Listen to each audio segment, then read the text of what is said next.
Hello, I'm Dr. Subhas Gupta.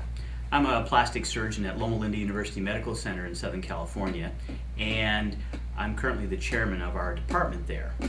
I wanted to thank you all for joining me today for this presentation on facial rejuvenation.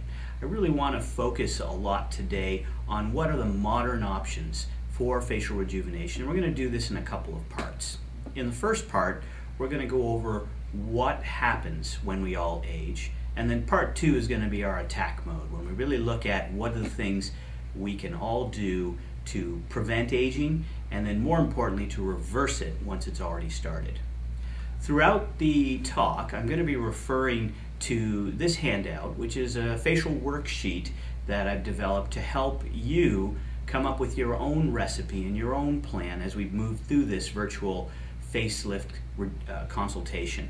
And you can download this online. The instructions are present on the screen, but you'll see it's under the resources tab of plsurgeon.com. So I'll encourage you to print that out and work along with me as we go through facial aging. One of the things that's very important for everyone to understand is what causes aging and how we can control some of those things. Later on, as I mentioned earlier, we'll talk about options. So there's a variety of things that impact one's aging.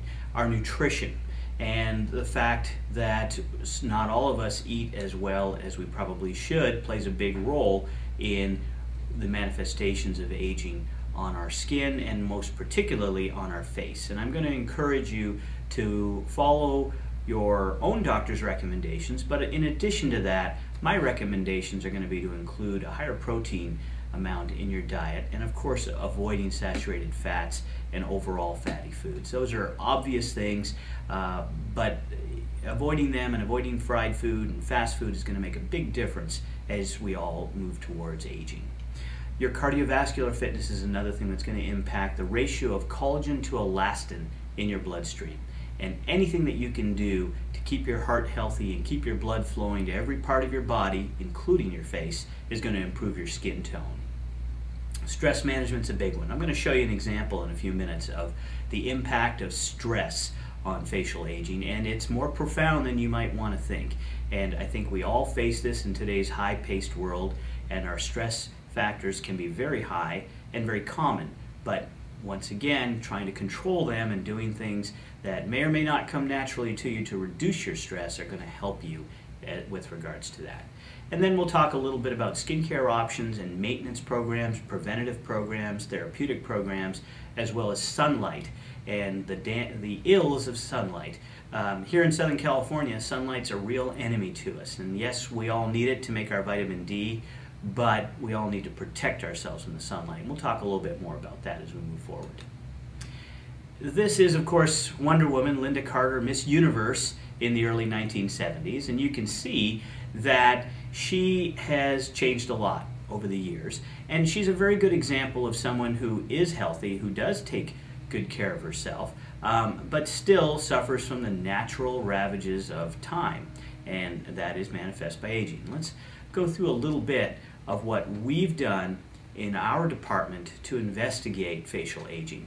What you're looking at here is a photograph, a three-dimensional photograph of a mother-daughter pair. And the side profile view is one where the mother's face has been superimposed on the daughter's outline. And you can see where there is overlap and where in fact the daughter's face is substantially more prominent than the mother's. This technique has allowed us to understand exactly where in the face aging occurs, and more importantly, where we're losing volume. And that brings me to the beach ball theory of facial aging. When we're young, our face is like a full inflated beach ball. As we age, it starts to lose air and we deflate, and that's when the wrinkles start to appear. And that's exactly what I was hinting at in our mother-daughter study as well, which is that the volume changes that occur over time are really those of volume loss. So once again, as the beach ball deflates, as we age, we start to see wrinkles. What you're looking at next is a picture of contrasting Megan Fox and Joan Rivers. And Joan Rivers talks very publicly and in fact has written a book about her own aging and the things that she's done to reverse it. And she talks very candidly about how not until she recognized volume change and volume loss did she really rejuvenate well. And finally, in the last few years, she's recognized and writes quite coherently about the need for volume addition for her to reverse her aging change. However, even with the addition of that volume, it's still difficult for her to compete with someone like Megan Fox. As we talk about the aging face, we need to break down the changes that occur into those caused by intrinsic factors and those caused by extrinsic factors. The intrinsic factors are mostly things that we don't have control over, and those include your genetics. Did your mom and dad age prematurely and manifest a lot of lines at an early age? That's something that you probably aren't going to be able to change. Your ethnicity has a lot to do with it as well. We're all aware that certain ethnic groups in certain parts of the world don't show their age. And that's great if you happen to be one of them, but if not, unfortunately, you're not going to be able to change that. And then there are hormonal changes that do go along with such things as menopause and other changes that occur post-puberty and so forth that impact both the facial skeleton, the rates of bone resorption that we may undergo, and also the amount of moisture that our skin naturally produces. Extrinsic factors are those that we do have some control over, at least some of them. Sun exposure being the one that we have the most control over, and smoking being the second that we have the most control over. Of course, gravity, until we have colonies set up elsewhere on other planets, that's not going to be one that we really have much control over at this point. Here's an example of stress-induced change. What you're looking at are two pictures of former President George Bush, which occurred actually 7 years apart. These two pictures were taken. One is on his inauguration and the other was towards the end of his term. There's a tremendous amount of skin change that occurred in 7 years, and that's more than what we would expect to see simply based on the traditional sun, gravity changes that someone his age and his skin phenotype should have shown in 7 years. So there's no other thing to blame it on except for stress in this case. In going back to talking about the aging face, there's a lot of changes that occur in skin itself that are part of the facial anatomy part of aging, and we have our greatest elasticity when we're infants, and that's when the bones form the underlying structure of our face, and until that bony structure starts to change with age, that's what our face looks like. And there's also a lot of gender and ethnic variability in both the bony structure but also in the skin itself. As we age, the epidermis, which is the outer waterproof layer of our skin, thins. So does the amount of fatty tissue we have below the skin itself. And that's really all part of a process called elastosis, where we start to lose the organization of collagen in our skin.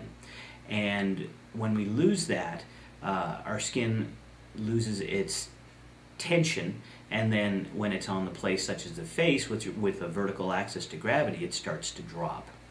There's also changes in the muscles that underlie that, and we see this in all parts of the body, but certainly on the face when we start to see a jowl formation or loss of someone's cheek pad prominence. That's often related to muscle as well as skin. So in analyzing the aging face, there's things that occur on the surface, which are pigmentary changes. There's redness that occurs. We see small little capillaries and blood vessels. There's unwanted hair when certain hormonal changes occur, hair loss. And these are all controlled by two scales called the Glogau and the Fitzpatrick scale, which are raters of aging as well as skin type and skin pigmentation. Here is Kirstie Alley of Cheers fame and a very famous actress from both the 80s and the 90s. Unfortunately, she went through a period of time, and this is all very well publicly documented from her reality TV show, when she gained a lot of weight.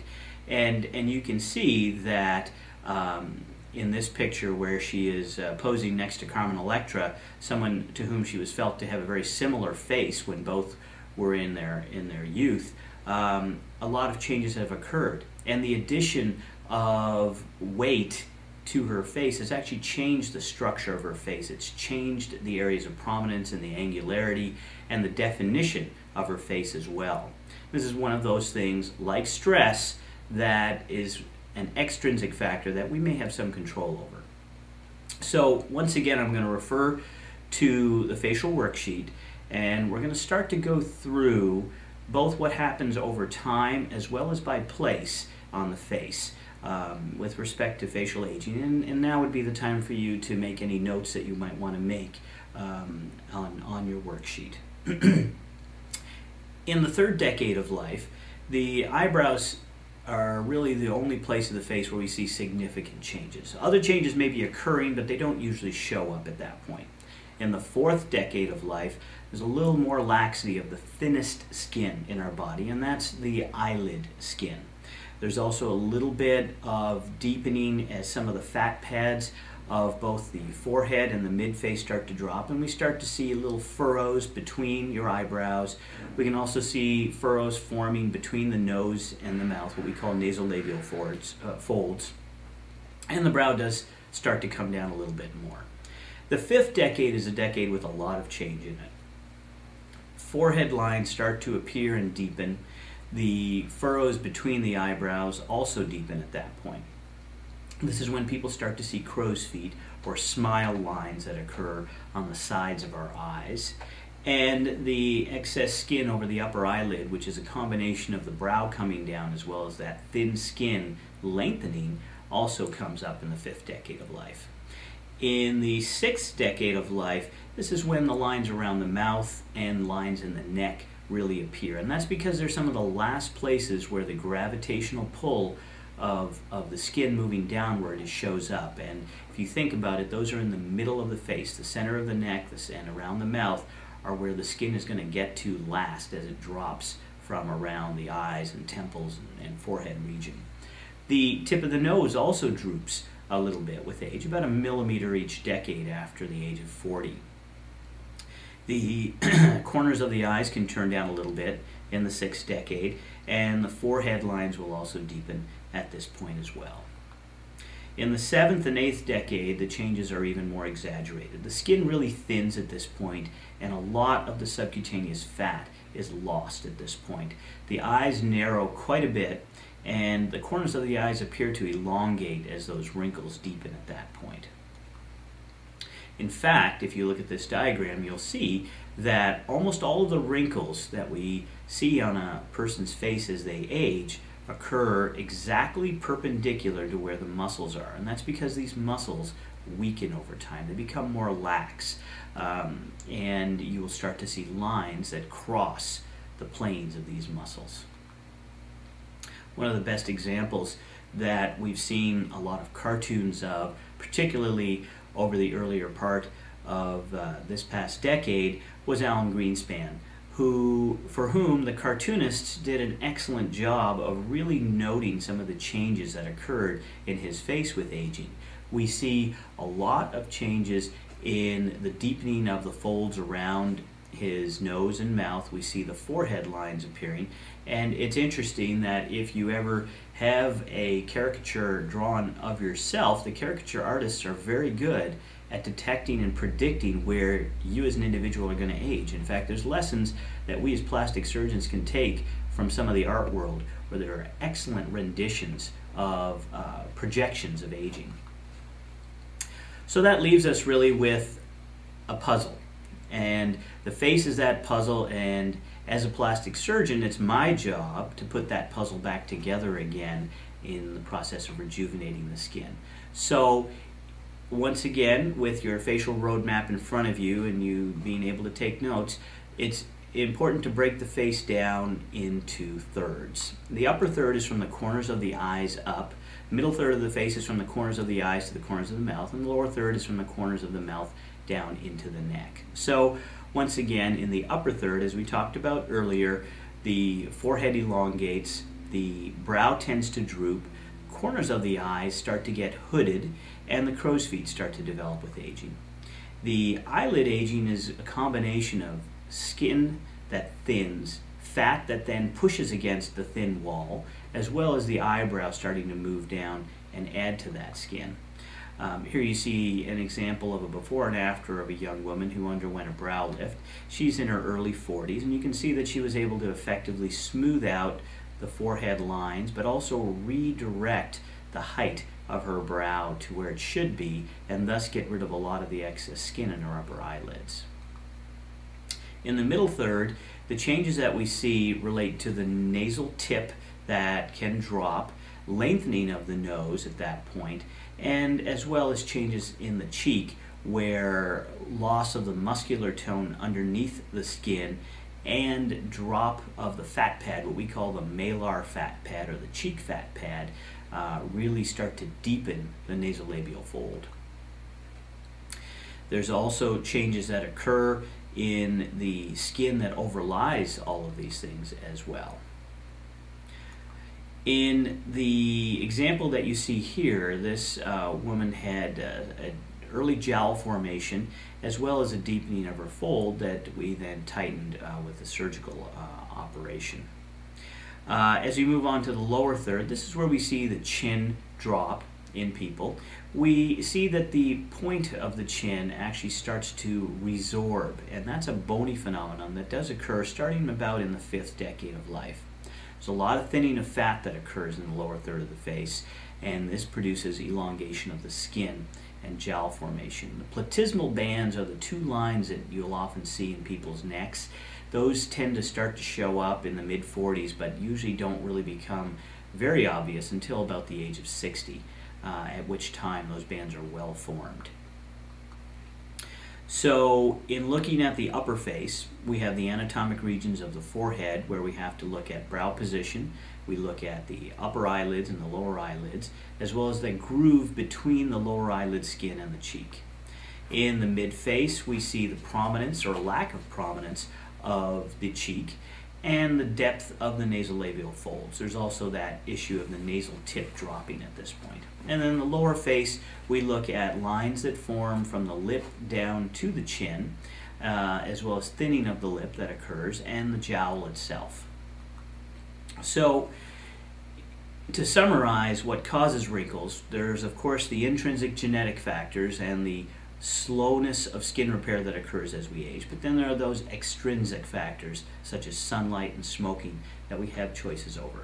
And wrinkles can be broadly classified into two categories, dynamic and static, and the names really tell it all. The dynamic lines are lines that appear when there's some motion underneath, so when we smile, when we close our eyes, those are the lines that are considered dynamic. And then we have static lines that are present at all times. And these can be deep folds, these can be furrows, and our treatments are based on whether a line is dynamic or whether in fact it's static. So at this point, as we have a good feel for why our skin ages and where it ages, I'm going to show you just a very brief summary of the options for rejuvenation, and they really start with very simple things. They start with skin care regimes, which are really more preventative, light peels, also very preventative, and things such as Botox, which can be to some extent preventative, but also begin to treat some of the mild dynamic lines that we see. Those are the ones that come with muscle contraction. And then we move on to non-ablative or non-destructive resurfacing. That's typically an intense pulse light level treatment, as well as Fraxel level laser treatment. Chemical peels, lasers are next on that ladder, and then we move on to slightly more invasive things such as injections of fillers or fat grafting, and then finally at the top of the ladder are surgical options such as facelifts, brow lifts, and eyelid lifts, and so forth. So we're going to take a break at this point, and we'll call this the end of part 1. Our options for facial rejuvenation will be part 2. Thank you.